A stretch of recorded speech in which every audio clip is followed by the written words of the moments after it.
ದಿಲೀಪ್ ಒಳ್ಳೆಯ ವ್ಯಕ್ತಿ, ಯಾಕೆ ಹೀಗಾಯಿತು, ಅಯ್ಯೋ ದೇವ್ರೆ ಅಂತ ಹೇಳ್ಬಿಟ್ಟು ನಾರಾಯಣ್ ಗೋಗರೆದಿದ್ದಾರೆ. ದಿಲೀಪ್ ಸಾವಿನ ವಿಚಾರವನ್ನು ಕೇಳಿ ನಂಬೋಕ್ಕಾಗ್ತಾ ಇಲ್ಲ. ಆತ ಒಳ್ಳೆಯ ವ್ಯಕ್ತಿ, ಒಂದು ದುಶ್ಚಟವೂ ಕೂಡ ಇರಲಿಲ್ಲ ಅವರಿಗೆ. 20 ವರ್ಷಗಳಿಂದ ಗೊತ್ತಿರುವಂತಹ ವ್ಯಕ್ತಿ, ಯಾಕೆ ಹೀಗಾಯಿತು, ಅಯ್ಯೋ ದೇವ್ರೆ ಅಂತ ಹೇಳ್ಬಿಟ್ಟು ನಾರಾಯಣ್ ಅವರು ಕಣ್ಣೀರು ಹಾಕಿದ್ದಾರೆ, ಭಾವುಕರಾಗಿದ್ದಾರೆ. ದಿಲೀಪ್ ಸಾವಿನ ವಿಚಾರ ಕೇಳಿ ನಂಬೋಕ್ಕೂ ಕೂಡ ಆಗಲಿಲ್ಲ.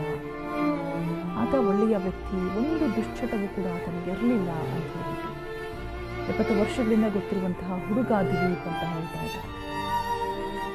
ಸೊ ಯಾವಾಗಲೂ ಕೂಡ ಹಸನ್ಮುಖಿ, ಯಾವಾಗಲೂ ಕೂಡ ನಗ್ತಾ ಇದ್ದಾರೆ.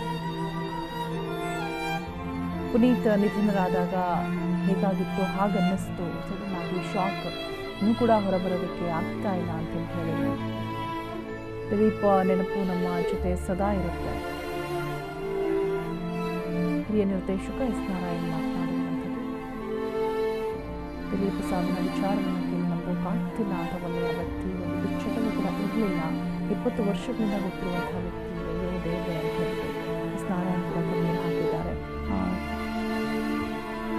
ಪುನೀತ್ ಸಾವನ್ನ ಕೇಳಿದಂತಹ ಸಂದರ್ಭದಲ್ಲಿ ಹೇಗೆ ಆಗಿತ್ತು, ಇನ್ನೂ ಕೂಡ ಅದೇ ರೀತಿಯಾಗಿ ಶಾಕ್ ಆಯಿತು. ಇನ್ನೂ ಕೂಡ ನಮಗೆ ನಂಬೋಕ್ಕಾಗ್ತಾ ಇಲ್ಲ. 20 ವರ್ಷಗಳಿಂದ ಗೊತ್ತಿರುವಂತಹ ಹುಡುಗ ದಿಲೀಪ್ ಅಂತ ಹೇಳ್ಬಿಟ್ಟು ಕಣ್ಣೀರಾಗ್ತಾ ಇದ್ದಾರೆ. ಯಾವಾಗಲೂ ಕೂಡ ಹಸನ್ಮುಖಿ, ಯಾವಾಗಲೂ ಕೂಡ ಒಳ್ಳೆಯ ವ್ಯಕ್ತಿ, ಒಳ್ಳೆಯ ವ್ಯಕ್ತಿತ್ವದಿಂದ ಬದುಕಿದಂತಹ ವ್ಯಕ್ತಿ.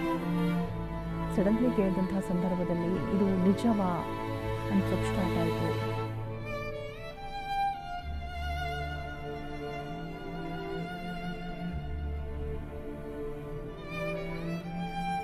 ಯಾವುದೇ ರೀತಿಯಾದಂತಹ ದುಶ್ಚಟ ಕೂಡ ಇರಲಿಲ್ಲ, ಪ್ರತಿ ಕಲಾವಿದರು ಕೂಡ ಇದೆ ಹೇಳ್ತಾ ಇದ್ದಾರೆ.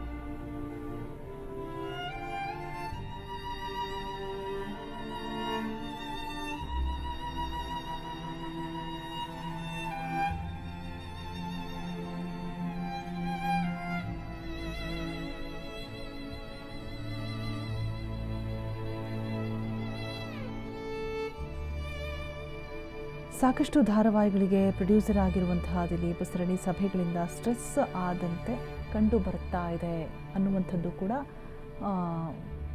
ಒಂದಷ್ಟು ಕಲಾವಿದರು ಹೇಳಿರುವಂಥದ್ದು, ಅತ್ಯಾಪ್ತರು ಹೇಳಿರುವಂಥದ್ದು. ಯಾವಾಗಲೂ ಕೂಡ ಸಭೆ ಮೀಟಿಂಗ್ ಅಂತ ಹೇಳ್ಬಿಟ್ಟು ಬ್ಯುಸಿ ಇರ್ತಾಯಿದ್ರು. ಸೊ ಆ ಒಂದು ಸ್ಟ್ರೆಸ್ಸಿಂದ ಹಾಗಾಯ್ತಾ, ಒಂದು ಯಾವುದೇ ರೀತಿಯಾದಂತಹ ದುಶ್ಚಟ ಇರಲಿಲ್ಲ, ತುಂಬ ಸಮಾಧಾನ ತಾಳ್ಮೆಯಿಂದ ಇರ್ತಾ ಇದ್ದಂತಹ ವ್ಯಕ್ತಿ, 20 ವರ್ಷಗಳಿಂದ ಗೊತ್ತಿರುವಂತಹ ಹುಡುಗ ನಾರಾಯಣ್ ಕೂಡ ಭಾವುಕರಾಗಿದ್ದಾರೆ.